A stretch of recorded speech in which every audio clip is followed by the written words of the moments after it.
The land stretched for miles, dust, silence, and the whisper of dry wind brushing against brittle grass. Caleb Monroe stood at the edge of his worn corral, one boot propped on the lowest rail, staring at the empty fields that used to be green. The drought had stripped his ranch bare, taking with it the last of his savings and nearly all his hope. Once this land had been alive with cattle, laughter, and the scent of fresh hay. Now it was only him, a handful of horses, and memories that wouldn't let him rest. He'd built the ranch with his younger brother, James. They'd dreamed big. Two boys trying to carve a life out of the western plains. But dreams had a way of burning out faster than prairie fires. The accident still haunted him. The horse that spooked, the fall, the moment Caleb's hands weren't fast enough. Every night since, he'd wondered if God had taken the wrong brother. That evening, he hitched his wagon and drove into town to deliver hay to the general store. It was one of the few orders he had left, just enough to keep him from defaulting another week. The sun was low when he arrived, painting the sky in shades of copper and blood red. Townsfolk nodded at him out of habit, but there was pity in their eyes. Everyone knew Caleb was barely holding on. He didn't care much for their sympathy. He cared about keeping his land. As he unloaded the bales, a sharp, angry voice sliced through the quiet evening. He turned his head toward the alley behind the store. A man, Harlan Tate, one of the wealthier traders in town, had a girl cornered against the wall. She couldn't have been more than 18, thin and pale, her dress torn at the sleeve. Caleb froze for a second, hearing the man's words echo down the narrow street. "You ungrateful brat," Tate hissed, striking her across the face. "After all I've done for you?" The girl didn't scream. She only flinched, clutching her arms around herself as if to disappear. People walked by and looked away. That was how it went in small towns. Everyone saw, but no one interfered. Caleb tried to turn back to his work. He wasn't a man looking for trouble, but something in him twisted. The same thing that had made him dive into a river once to save a calf. The same thing that had made him stand by his brother's grave without running. He set down the pitchfork and walked toward the alley. "That's enough," he said, his voice low but steady. Tate turned, face flushed with drink and rage. "Stay out of this, Monroe. This is my household matter." "Beating someone doesn't sound like a household matter to me," Caleb replied. Tate puffed up his chest, ready to fight, but Caleb's expression didn't waver. Behind the man, the girl's eyes met his for the first time, wide, frightened, but full of something else too, a silent plea. Caleb knew that look. It was the look of someone with nowhere left to go. Without another word, Caleb stepped forward, placing himself between the girl and her abuser. "Go on," he said quietly to her. "Get behind me." She hesitated, then moved, clutching a small bundle of belongings close to her chest. Tate swore and lunged, but Caleb shoved him back hard enough to send him stumbling into the dirt. The sound drew attention, but no one stepped in. Caleb turned to the girl again. "Come on," he said. "You're not staying here tonight." She blinked, uncertain, then nodded. By the time they reached his wagon, the last light of the sun had faded. The girl sat silently beside him, shivering under his old coat as they rode out of town. Caleb didn't ask her name. He didn't know what he'd do with her once they reached the ranch. All he knew was that walking away would have been wrong, and that somehow, doing what was right was about to change his life forever. The road home was long and rough, a narrow stretch of dirt winding through open prairie. The only sounds were the creak of wagon wheels and the restless snort of the mule pulling them forward. The girl sat beside Caleb, wrapped in his worn duster coat, her hands clasped tightly in her lap.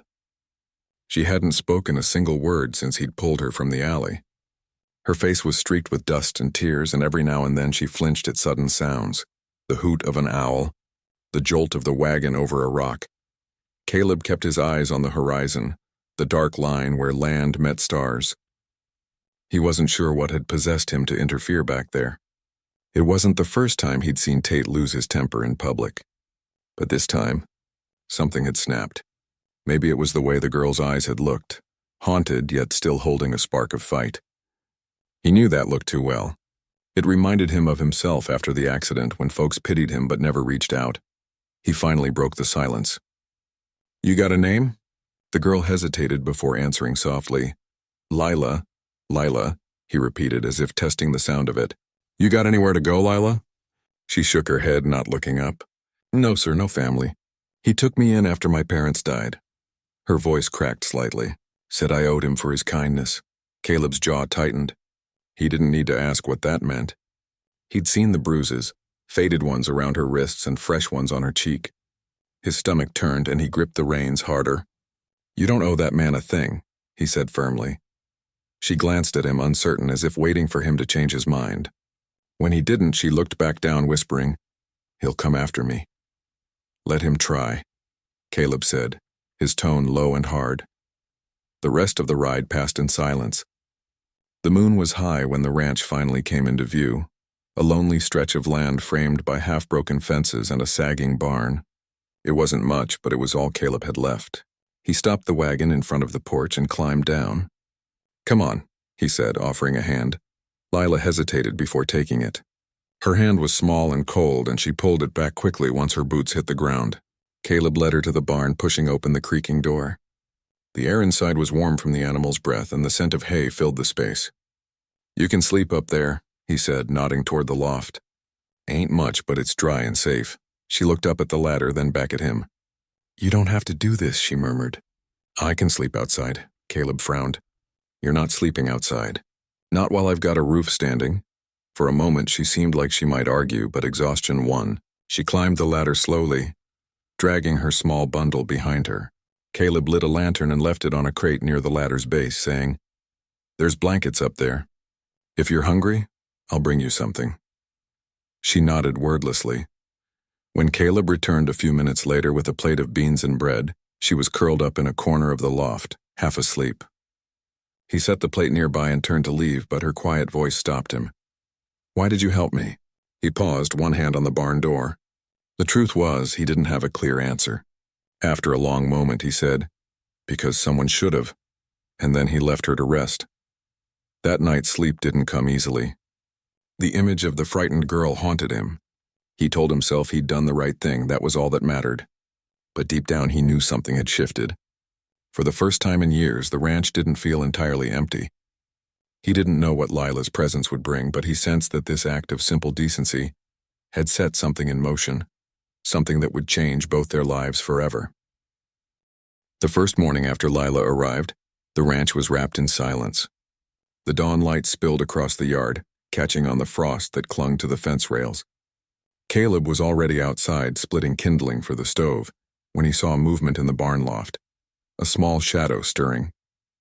Lila's pale face appeared at the edge of the ladder, cautious as though she half expected to be told to leave.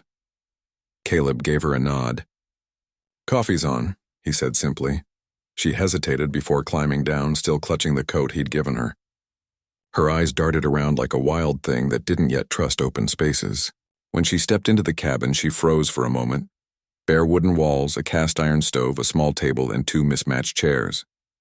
It was humble, but it was clean, and for her that was something close to luxury.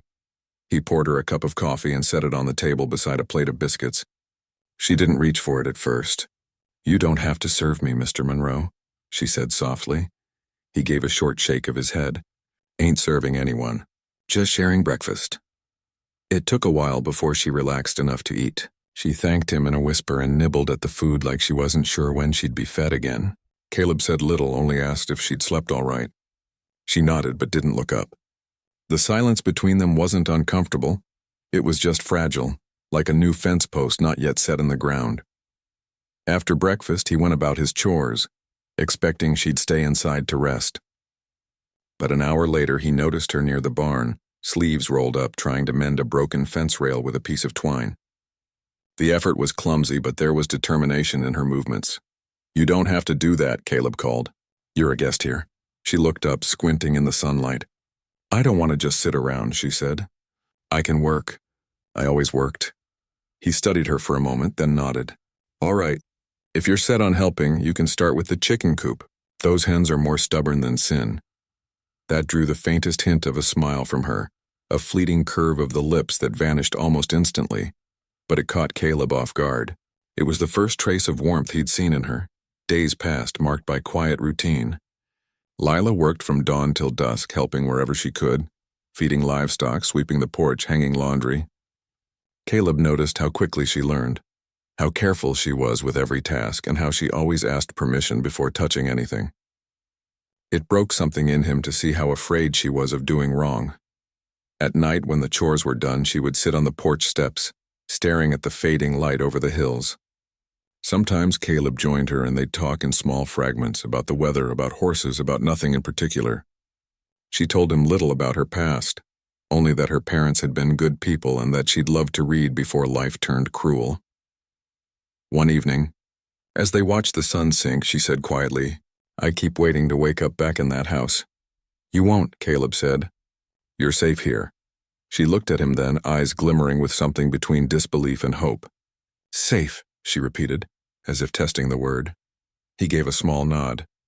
"Long as I've got breath, no one's hurting you again." That night, Caleb lay awake, listening to the sounds of the ranch, the creak of wood, the sigh of wind through the shutters, and realized how different it felt.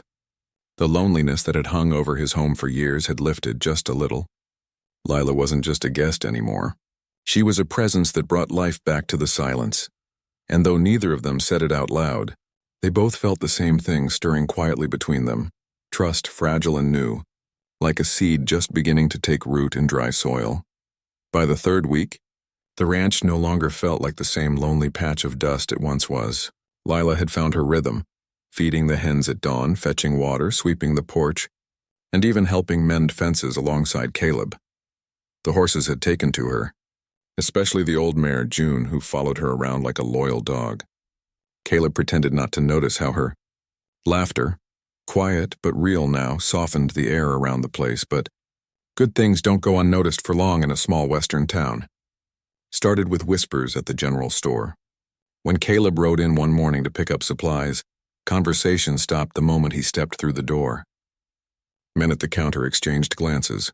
Women by the shelves murmured behind their hands. He ignored them as he usually did, but he could feel the heat of their judgment like a brand on his back.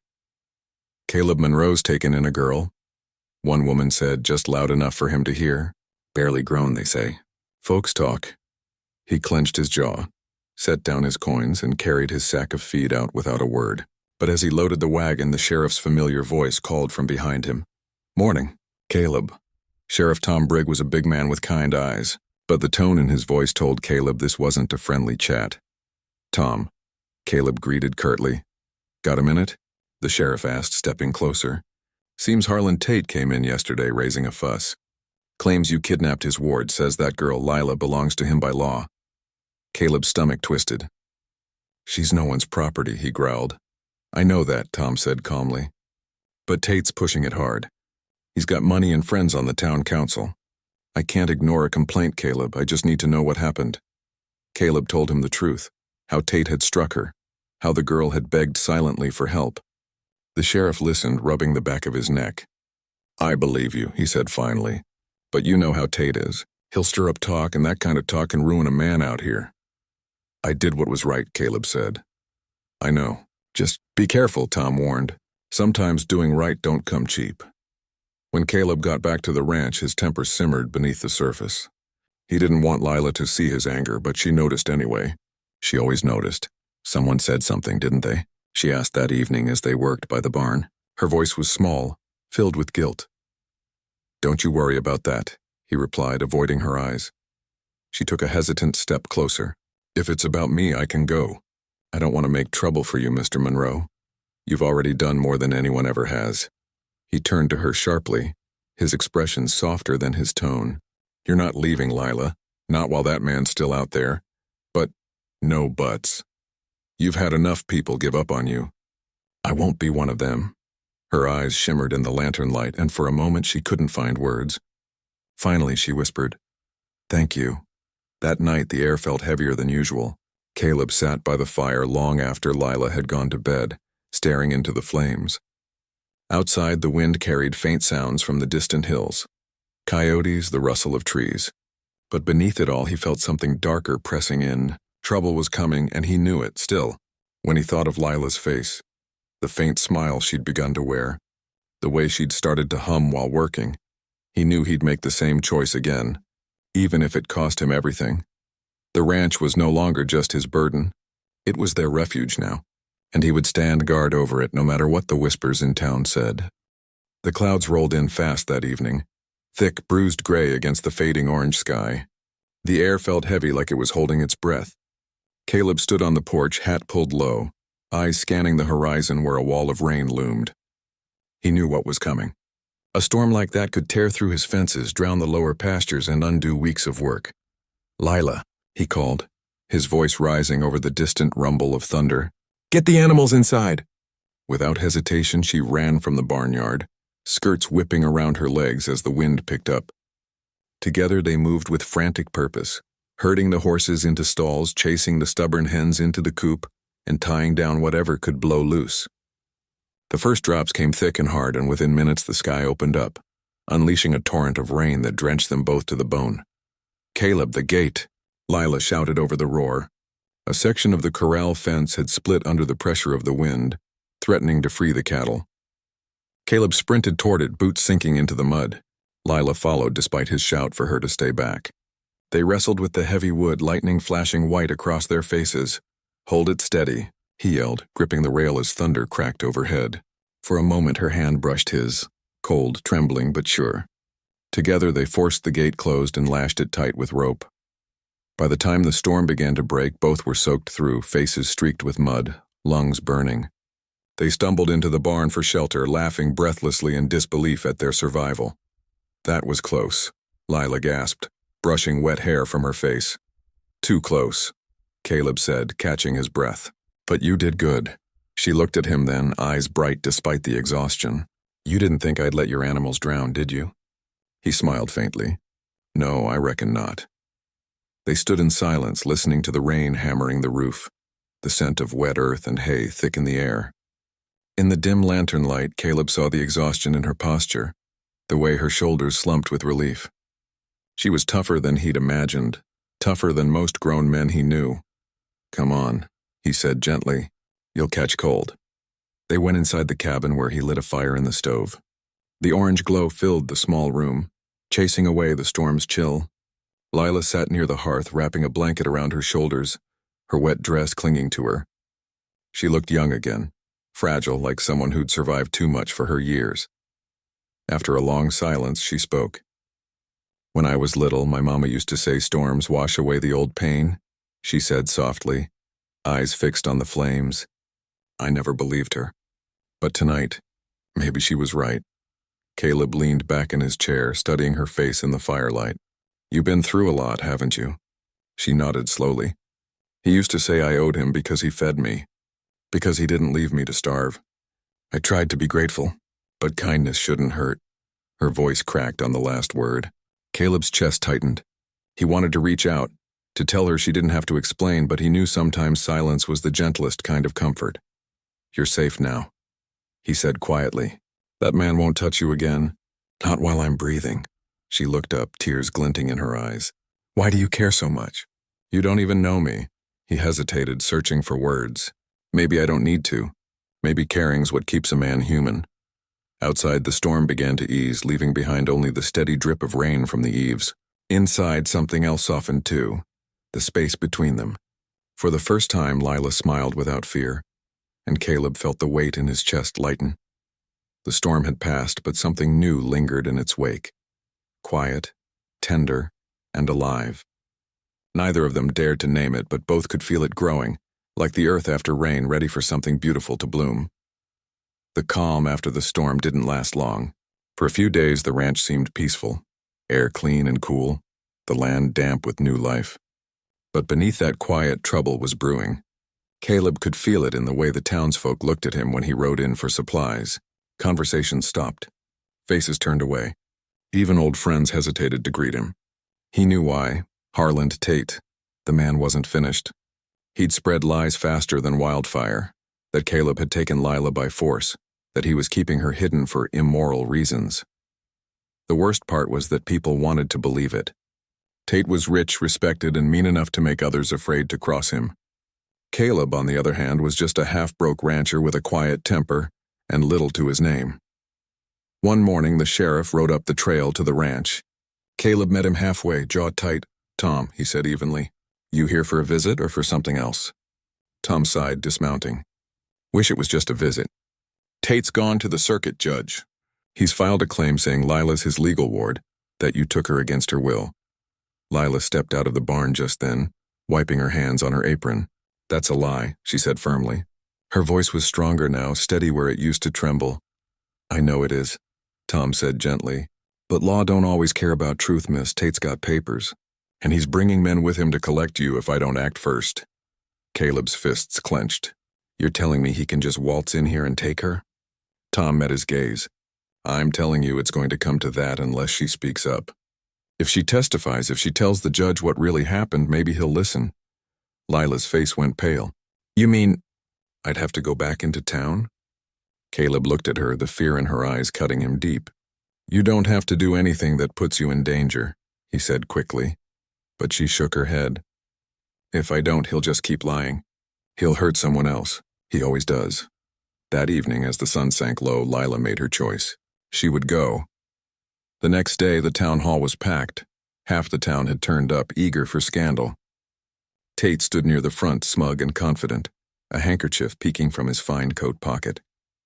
When he saw Lila enter beside Caleb, his smirk twisted into a sneer. Well, if it isn't my runaway, he drawled. You caused me quite a bit of trouble, girl. Lila didn't flinch. She walked to the stand, her chin lifted. For the first time, she wasn't the frightened servant girl anymore. She was someone who'd found her voice. She told everything, about the beatings, the threats, the years of being treated like property. She spoke of the night Caleb found her, how he'd done nothing but protect her. The room was silent except for her trembling words. When she finished, she looked straight at Tate and said, You call what you did kindness. I call it cruelty, and I'm not afraid of you anymore. Tate's face turned crimson.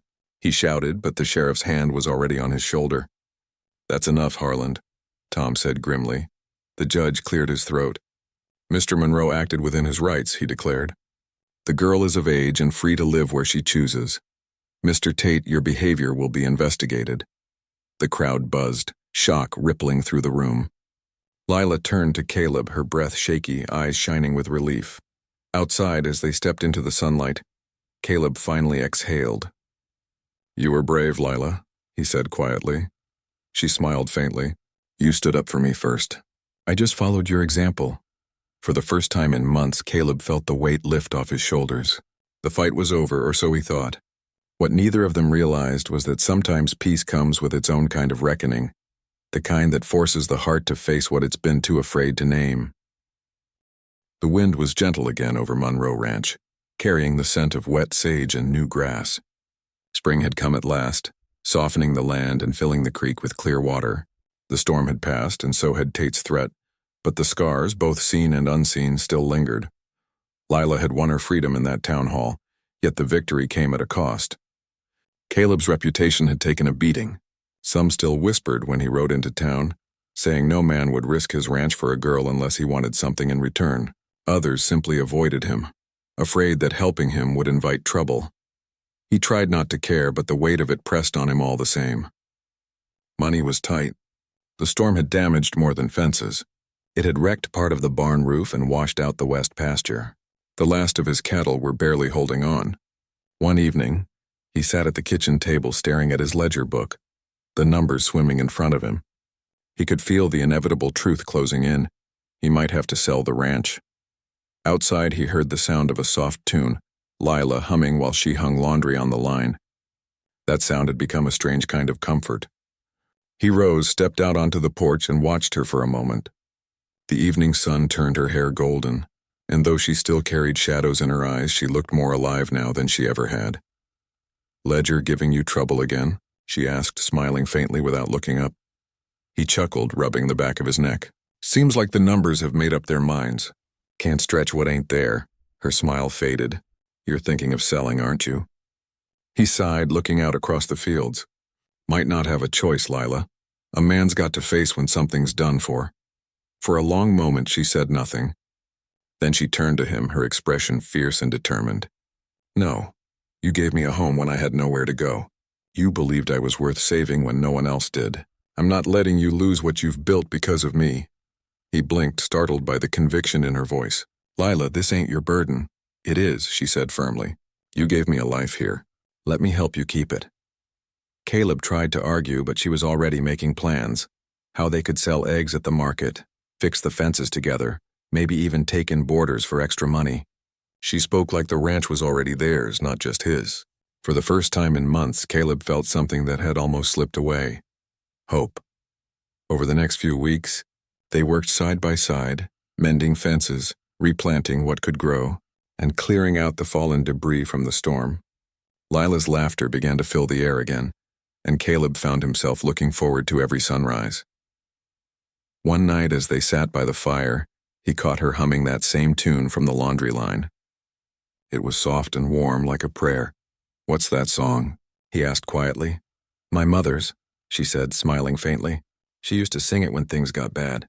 Said it made her believe in better days. Caleb nodded slowly. "Then keep singing it." The fire crackled between them, and the silence that followed was gentle, filled with things neither of them yet dared to say. The ranch still needed work, and the future was uncertain, but something had changed. It wasn't just land they were rebuilding, it was trust, faith, and the fragile beginnings of love.